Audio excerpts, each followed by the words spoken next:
तो आज था WWE मंडे नाइट रो का एपिसोड जो एंड हो गया है। शो पर बहुत ही बड़े धमाके देखने को मिले क्योंकि शो पर ब्रॉक लेसनर और रोमन रेंस देखने को मिले और इसके अलावा ब्रॉक लेसनर का बहुत ही बुरा वाला पॉपअप हो गया जिसके बारे में हम बात करेंगे और बात करेंगे फुल डिटेल में आज हुए मंडे नाइट रो के एपिसोड के बारे में। तो शो की शुरुआत देखने को मिलती है सबसे पहले travel chief head of the table Roman Reigns की तरफ से।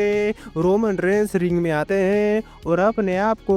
एक्नॉलेज करने के लिए कहते हैं, लेकिन तभी थीम म्यूजिक प्ले हो जाता है WWE चैंपियन कोडी रोड्स का। कोडी रोड्स वहां पर आते हैं और वो सबसे पहले अपना catch phrase what you guys वांना talk about बोलते हैं, जिसके बाद कोडी रोड्स रोमन रेंस को ये कहते हैं कि सभी को पता है कि मैं वॉर गेम्स वाले मैच में क्यों हूँ, लेकिन मुझे ये बता तू क्यों वॉर गेम्स वाले मैच में ऐड हुआ है। जिसके बाद रोमन रेंस कोडी रोड्स को ये कहते हैं कि देख भाई, मैं तुझे बिल्कुल भी पसंद नहीं करता हूँ और ना ही तू मुझे पसंद करता है, लेकिन ये बात मेरी फैमिली की है। मेरी फैमिली इस वॉर गेम्स वाले मैच में इन्वॉल्व होने वाली है और वो फैमिली पहले ब्लड लाइन का पार्ट हुआ करती थी, इसीलिए मुझे इन्वॉल्व होना पड़ा इस वॉर गेम्स वाले मैच में और मैं बहुत ही ज़्यादा नफरत करता हूँ विजन और पॉल हेमन से। जिसके बाद कोडी रोड्स ये कहते हैं कि ठीक है भाई, अगर ऐसी बात है तो मैं तेरा वेलकम करता हूँ मेरी वॉर गेम्स वाली टीम में। जिसके बाद कोडी रोड्स हैंड शेक करने के लिए अपना हाथ आगे बढ़ाते हैं, लेकिन तभी थीम म्यूजिक प्ले हो जाता है best in the world WWE world heavy weight champion CM पंक का। CM पंक वहां पर आते हैं और वो सबसे पहले रोमन रेंस को ये कहते हैं कि देख भाई, यहाँ पर मैं तेरे साथ उलझने के लिए नहीं आया हूँ, मैंने लास्ट ईयर तेरी जान बचाई थी वॉर गेम्स वाले मैच में। जिसके बाद रोमन रेंस ये कहते हैं कि तूने मेरी जान भले ही बचाई, लेकिन उसके बाद तूने सब कुछ बर्बाद कर दिया। जिसके बाद CM पंक कोडी रोड्स को ये कहते हैं कि किसने कहा कि ये वॉर गेम्स वाली टीम तेरी है, अगर ये बात तूने स्मैकडाउन पर बोली होती तो चल जाता, लेकिन ये मंडे नाइट रो का एपिसोड है और यहाँ का मैं लीडर हूँ। जिसके बाद रोमन रेंस ये कहते हैं कि मुझे फर्क नहीं पड़ता है कि ये किसकी वॉर गेम्स टीम है, मुझे तुम दोनों से ही नफरत है, लेकिन तुम दोनों से ज्यादा नफरत मुझे पॉल हेमन और द विजन से, और उन दोनों से मुझे बदला चाहिए। जिसके बाद रोमन रेंस ने एक बहुत ही बड़ी लाइन बोली क्योंकि वो ये कहते हैं कि ये जो WWE टाइटल है ये मेरे शोल्डर पर बहुत ही ज्यादा अच्छा लगेगा, और ये कहने के बाद रोमन रेंस वहां से चले गए। लेकिन CM पंक रोमन रेंस से पूछते हैं कि ये लाइन तूने किसके लिए बोली, मेरे लिए या फिर कोडी के लिए, लेकिन रोमन रेंस मुस्कुराते हुए वहां से चले जाते हैं और इस तरह से एंड हुआ रोमन रेंस CM पंक और कोडी रोड्स का प्रोमो सेगमेंट जो बहुत ही अच्छा रहा। लेकिन इसके बाद शो पर गुंथर वर्सेस कार्मेलो हेस के बीच क्वार्टर फाइनल मैच देखने को मिला लास्ट टाइम टूर्नामेंट का। बात करें इस मैच के बारे में तो मैच में बहुत ही बढ़िया परफॉर्मेंस देखने को मिली कार्मेलो हेस की तरफ से, लेकिन मैच में डोमिनेट किया गुंथर ने, लेकिन कार्मेलो हेस भी लगातार काउंटर और लगातार क्लोज किक आउट करते हैं, लेकिन इन दी एंड अपना फिनिशर लगा देते हैं गुंथर कार्मेलो हेस के ऊपर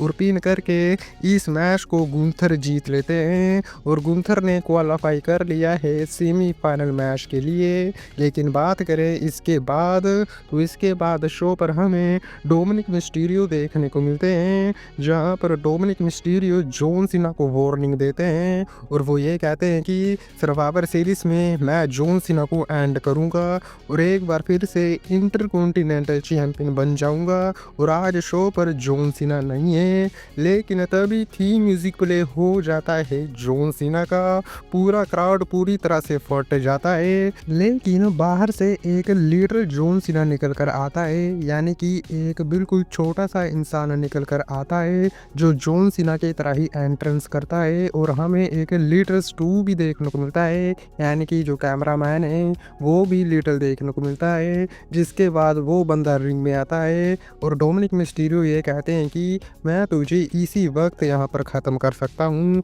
लेकिन मैं अपनी एनर्जी बचा के रखूँगा सर्वाइवर सीरीज़ के लिए। जिसके बाद वो लिटिल जॉन सीना ये कहता है कि सर्वाइवर सीरीज़ में मैं तुझे एंड करूँगा। और ये सुनने के बाद डोमिनिक मिस्टीरियो उस लिटिल जॉन सीना के ऊपर अटैक करना शुरू कर देते हैं। 5 नकल शफल लगाते हैं, 619 लगाते हैं और फ्रॉग फ्लैश लगा देते हैं। जिसके बाद रे मिस्टीरियो वहाँ पर आते हैं, लेकिन डोमिनिक मिस्टीरियो वहाँ से भाग जाते हैं। जिसके बाद रे मिस्टीरियो का सिंगल मैच देखने को मिला जेडी मैकडोना के साथ। बात करें इस मैच के बारे में तो ठीक ठाक सा ये मैच रहा। रिंग साइड से फिन बैलर की तरफ से इंटरप्शन देखने को मिलती है, लेकिन इसका कुछ फायदा नहीं हुआ क्योंकि रे मिस्टीरियो 619 और फ्लैश लगा के पिन कर देते हैं जेडी मैकडोना को, जिसके चलते रे मिस्टीरियो इस सिंगल मैच को जीत जाते हैं। इसके बाद शो पर हमें बैकी लीच, नाया जैक्स, लैश लेजेंड, आस्का और कारी सेन देखने को मिलती हैं,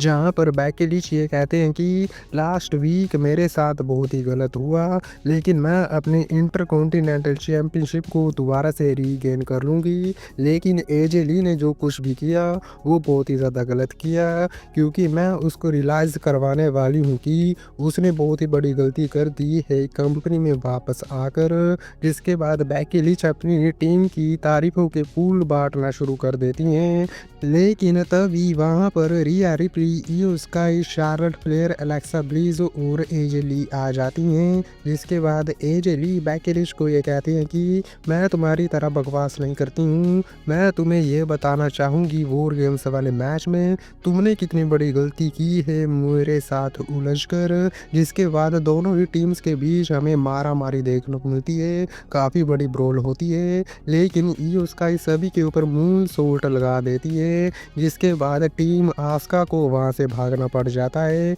और रिंग में स्टैंड टोल देखने को मिलता है रिया रिप्ली, इयो स्काई, शार्लट फ्लेयर, एलेक्सा ब्लीज और एजे ली की तरफ से। इसके बाद शो पर सोनू सिकोआ वर्सेस पेंटा के बीच मैच देखने को मिला और ये लास्ट मैन टूर्नामेंट का क्वार्टर फाइनल मैच था। बात करें इस मैच के बारे में तो ठीक ठाक सा ये मैच रहा, लेकिन मैच में पेंटा को इंजरी आ गई, जिसके चलते रेफरी मैच को कॉल आउट करते हैं और टेक्निकली सोलो सिकोआ इस मैच को जीत जाते हैं और सोलो सिकोआ ने भी सेमीफाइनल के लिए क्वालिफाई कर लिया है। लेकिन बात करें शो के मेन इवेंट के बारे में तो यहाँ पर हमें मेंस वॉर गेम्स के लिए एडवांटेज मैच देखने को मिला। जिम यूसो और Jey Uso versus Drew McIntyre और लोगन पॉल के बीच।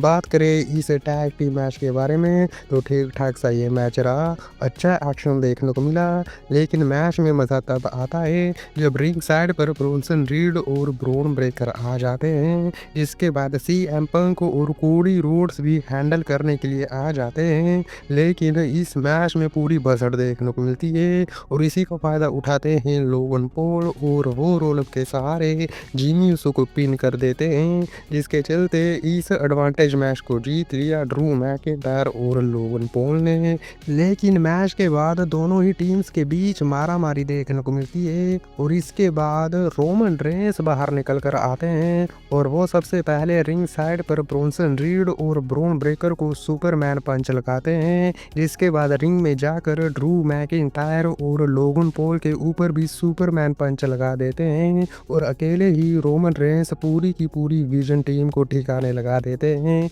जिसके बाद टीम रोमन रेंस की तरफ से स्टैंड टोल देखने को मिलता है, लेकिन तभी थीम म्यूजिक प्ले हो जाता है बीस्ट इनकार्नेट ब्रोक लेसनर का। जिसके बाद पॉल हेमन के साथ ब्रोक लेसनर वहां पर आते हैं। पूरा मैटर पूरी तरह से सीरियस हो गया था, लेकिन तभी ब्रोक लेसनर का बहुत ही बड़ा पॉप आउट हो गया क्योंकि ब्रोक लेसनर एंट्री के दौरान रैम पर ही गिर जाते हैं। जिसके बाद